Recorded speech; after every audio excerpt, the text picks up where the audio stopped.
Bonjour, bonjour, bonjour tout le monde. Et je me présente, c'est Bénédicte Capochichi du blog alesfilles.com. D'accord? Donc vous me connaissez en tant que rédactrice et tout. Et aujourd'hui, il y a quelque chose qui m'a beaucoup choquée. Donc j'ai décidé de ne pas garder ça pour moi seule. En fait, j'ai tout le temps ruminé dessus, ruminé. Et finalement, j'ai dit, bon, je vais vous le dire et vous donner mon avis et vous allez aviser là-dessus. Tout est parti un matin. Vous savez, chaque matin, moi,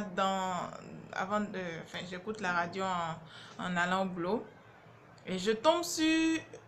c'est une chaîne que j'aime bien, d'accord? Donc, j'ai rien contre les journalistes, contre la chaîne et les journalistes eux-mêmes en question, mais je tombe sur un débat qui était en cours et où les journalistes soutenaient que la jeunesse doit faire de la politique.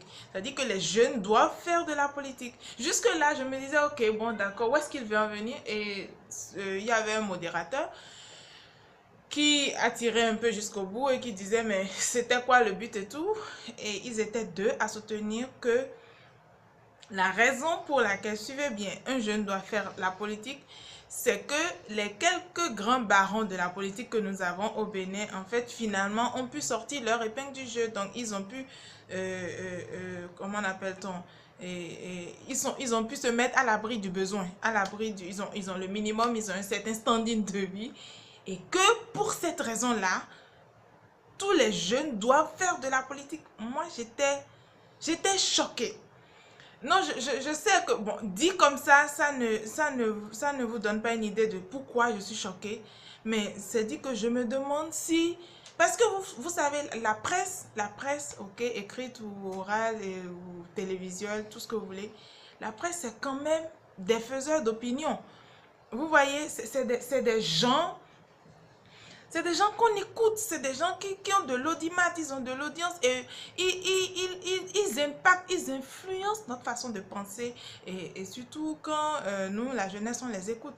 Donc, si ils décident de nous faire avaler du faux, quand nous, on ne réfléchit pas trop, on va avaler, on avale et on met en pratique. Vous comprenez? Donc, voilà pourquoi moi, je me dis, mais ces gens-là, quand ils font bien, c'est leur devoir. Mais quand ils disent des grossièretés et des mensonges, franchement, il faut alors un cinquième pouvoir, si je peux ainsi m'exprimer, pour les ramener sur la route, quoi. C'est sérieux ce que je vous dis.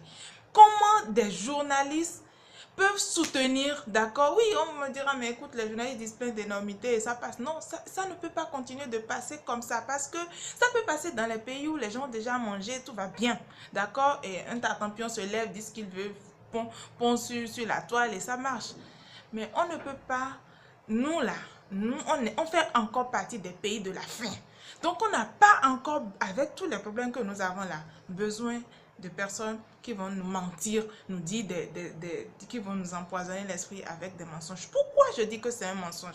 Et vous allez voir, moi je vais vous faire une série de vidéos puisque c'est les indépendances maintenant, d'accord? Donc j'ai dit non, faisons une série de vidéos, d'accord, pour dénoncer les gros mensonges clichés tout au long bientôt ça va faire quoi, 60 ans d'indépendance, quoi, si je me trompe pas tant. 5 ans, 1960 à 2010, ça nous fait 50 ans, voilà, j'y arrive, plus 7, 57. Et donc oui, j'avais raison, donc bientôt 60 ans d'indépendance. Et donc ces gros mensonges-là, qui tout au long de cette période où nous avons été indépendants, ces gros mensonges-là, qui quand même ont constitué de lourds boulets sur nos pieds, qui nous ont empêchés enfin, qui ont retardé notre développement, qui ont conditionné la conscience collective et qui ont empêché le développement. Moi, je vais dénoncer tout au long des vidéos à venir cette série de mensonges-là. Ça suffit comme ça. Pourquoi je dis que ça, c'est un mensonge? La politique au Bénin, c'est des jeunes qu'on réunit, on finance, tel que ça s'est fait jusqu'à maintenant. Je ne sais pas si celui qui est là maintenant qui dit on va faire la politique autrement, encore qu'il a dit dans quel contexte on sait. c'est pas ça va changer. Mais on connaît en Afrique de façon générale. C'est quoi? On mobilise les gens, on les fait soutenir une idée. Soutenir, c'est toujours ça, une idée. Et on les fait suivre cela en temps. Bon, on a financé quelques meetings, quelques marches, voilà quoi. Et quelques conférences. Et quelques élites qui arrivent à être dans le staff d'organisation se partagent les sous, le reste, la grande masse, ils viennent, on leur distribue quelques petits billets ou quelques petits sacs de riz et basta, tout le monde rentre chez lui. Alors, la politique, c'est ça au Bénin. Est-ce que c'est ça qu'on veut demander à la jeunesse d'entreprendre? Oui, évidemment, il y a quelques-uns qui, après avoir fait ça et quand les mouvements ça aboutit et tout, que bon, on arrive à avoir comment on appelle à la fin d'une élection et tout, on finit par se partager les postes. Là encore, c'est ça le truc. C'est-à-dire que vous voyez la masse qui vient au meeting. Vous voyez la masse qui vient au meeting. Ceux qui drainent cette masse-là, ils sont à peine quelques groupuscules de 10 ou de 20. C'est parmi ce groupuscule-là qu'on va chercher et nommer suivant leurs compétences 2 ou 3 personnes. Et le reste là. Et le reste là. C'est ça qu'on dit. Est-ce que c'est au regard de ça qu'on dit que les jeunes doivent faire de la politique? Non. Moi, je veux que on soit complète, on sorte de l'illusion, quoi. Il le faut parce que ça fait trop longtemps. Expliquez-moi comment comprendre qu'en 57 ans d'indépendance, nous en soyons encore là. Avec ce taux de chômage hyper criard dont personne ne parle. C'est-à-dire que il faut même aller fouiller, refouiller dans les recoins de l'INSAE avant de voir une trace du taux de chômage au Bénin. Vous savez pourquoi? Mais parce que les chiffres sont alarmants. Les chiffres sont alarmants. Le président Boni Yaye, que j'aimais bien à l'époque, il a même fait, je sais pas, il a fait une sortie quand il était avec le président. Enfin, il avait fait une visite à son homologue guinéen, je crois, équato-guinéen. C'était en 2015, d'accord? Et il disait, je ne sais pas si c'était pour rire ou s'il était sincère, je pense que c'est plus pour rire. Il disait qu'au Bénin, nous sommes 10 millions d'habitants et 5 millions de chômeurs. Je suis tentée de prendre ces chiffres au sérieux. Mais bon, visite présidentielle et tout, bon, enfin, si je prends ça au sérieux, c'est que nous sommes dans une galère. Vous voyez, si je prends ces chiffres-là au sérieux, c'est que je suis obligée de considérer que c'est une blague qu'il a faite comme ça. Et il y a un autre maître Migan en 2017 maintenant qui, pour un peu, enfin, qui a fait une sortie et qui disait que au Bénin, nous avons dans la jeunesse, dans la population active, d'accord, nous avons 2 750 000 chômeurs. C'est dire...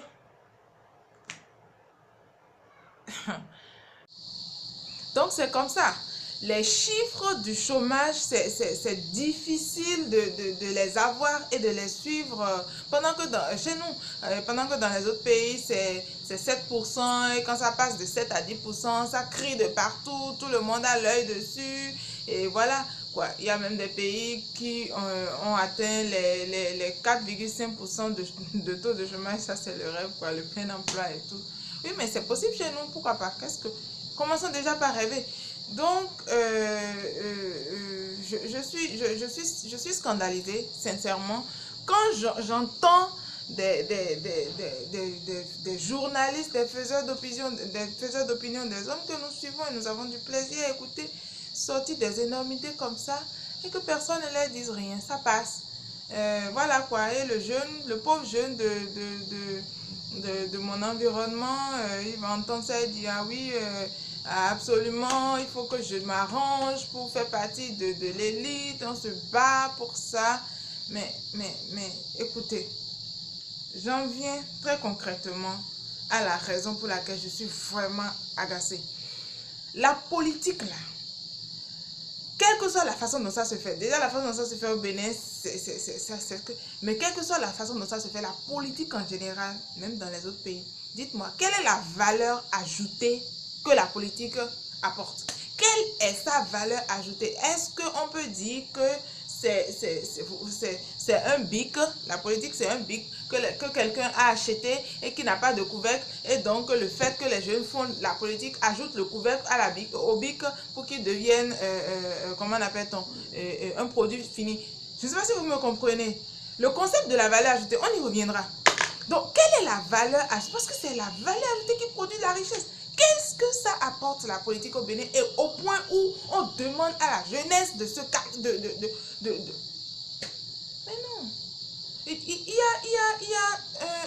un des ministres du gouvernement que j'ai beaucoup, non mais j'ai beaucoup de plaisir à suivre. C'est Biotane. Je vais vous dire ce qu'il a dit. Là. Juste une sortie, hein, et toujours dans le mois de juin. Enfin, tout se passait dans le mois de juin. Juste ça, l'une de ses dernières sorties où il a fait truc là sur le prorata démographique, ou comment ils ont appelé ça là. Et quelque chose sur la démographie quand même. Et il a fait une sortie et il expliquait. Donc je disais, il dit textuellement ceci. Le dernier recensement général de la population et de l'habitat est de 10 millions poussières, ok, en 2000, je crois que c'est en 2015, et elle était de 6,7 millions en 2002. Donc c'était le dernier recensement, nous fait passer de 6,7 millions en 2002 à 10 millions d'habitants. Non, mais je ne sais pas si vous avez idée à quelle proportion grandit notre population.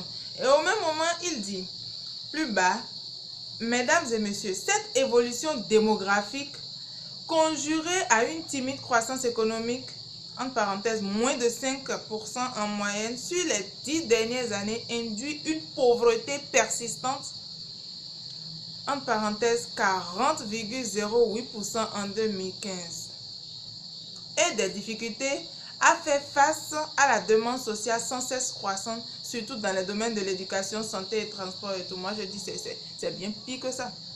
C'est-à-dire que notre population, elle croît plus vite que le taux de croissance que nous-mêmes nous arrivons à produire. C'est-à-dire que si aujourd'hui, en 2006, on était, enfin, disons, si l'année passée on était 1000 et qu'on arrivait à manger 1000 plats, on arrivait à produire 1000 pour 1000 plats, on est passé à 1500 peut-être, d'accord, et on arrive maintenant à produire pour 1200 plats. Les 300 plats de gap là, de repas là, il faut bien qu'on le trouve. C'est ça la problématique, c'est ça les vrais problèmes qu'il faut se poser. C'est ça. Est-ce que ça, c'est quand les jeunes vont aller en politique là que ça va régler? Non, je sais, vous allez vous dire, non, elle n'a pas compris la politique, ce n'est pas la politique aérienne. Je vois les débats, la politique c'est différent, il faut penser, il faut des têtes qui vont penser, installer des stratégies et tout et tout. Baliverbe. On sait ce que le Béninois appelle politique au Bénin. Ça là, ça ne nourrit pas un peuple. Moi, je vous le dis, ça ne nourrit pas. Et je suis révoltée d'entendre les mêmes journalistes, en fait, quoi. C'est dit que c'est les mêmes journalistes qui vont écouter des chiffres alarmants comme ça, qui vont faire les publics reportages sur comment il l'a appelé même, le capital démographique ou quelque chose dans le genre. Qui vont faire les pubs, parce que c'était avec les partenaires au développement que c'est. Donc c'est ces mêmes journalistes là qui sont partis filmer, faire des interviews, poser des questions, qui reviennent maintenant nous sortir des années comme ça. Donc genre, en fait la politique c'est quoi dans mon pays? C'est qui a fait des marches de soutien aujourd'hui, même si aujourd'hui le nouveau PA il essaie enfin, je sais pas s'il va réussir en temps. Mais la politique chez moi c'est qui a destitué, qui s'est fait destituer de la tête de son parti, qui a réussi à faire marche de soutien aujourd'hui, enfin, c'est des là. Donc c'est ça que je veux partager avec vous. Non, mais on ne sera pas là seulement que pour critiquer. On va proposer, on va discuter à fond de tous les différents paramètres. Et on ne va pas seulement passer notre temps à s'indigner du fait que, comment se fait-il que ça fait tant d'années qu'on soit indépendant et qu'on soit toujours le ventre creux. Donc oui, oui, c'est quand même ça, quoi. Le 1er août va arriver, on va faire notre beau défilé, ça va s'impatienter à écouter le discours du chef de l'État, qui va le monsieur va se gêner, nous prendre un discours et tout. On va l'écouter, ceux qui vont le critiquer, dire on a toujours faim et tout et tout. Et voilà quoi, et la vie continue. 10 ans plus tard, on va élire un président, 20 ans plus tard, on va élire d'autres présidents, mais chaque fois qu'on mettra quelqu'un là, ou d'autres dirigeants là, on va continuer de leur chier dessus parce que on pensera que, comment on appelle-t-on, c'est chez eux le problème, alors que c'est nous tous ensemble avec notre façon de penser là, ça ne va pas. Il faut qu'on se reformate, il faut vraiment qu'on se reformate. Et ces gros mensonges là, on va les dénoncer et on va les laver de la tête des gens. Ou tout au moins, si ceux qui sont déjà là depuis les indépendances jusqu'à aujourd'hui, eux sont déjà mal formatés là, nous, notre génération là, à partir de nous jusqu'à là, il faut que nous reprogrammons. Voilà, c'est ce que je pense. Donc, merci beaucoup et je vous invite à ne pas rater la suite, quoi. Voilà, merci beaucoup.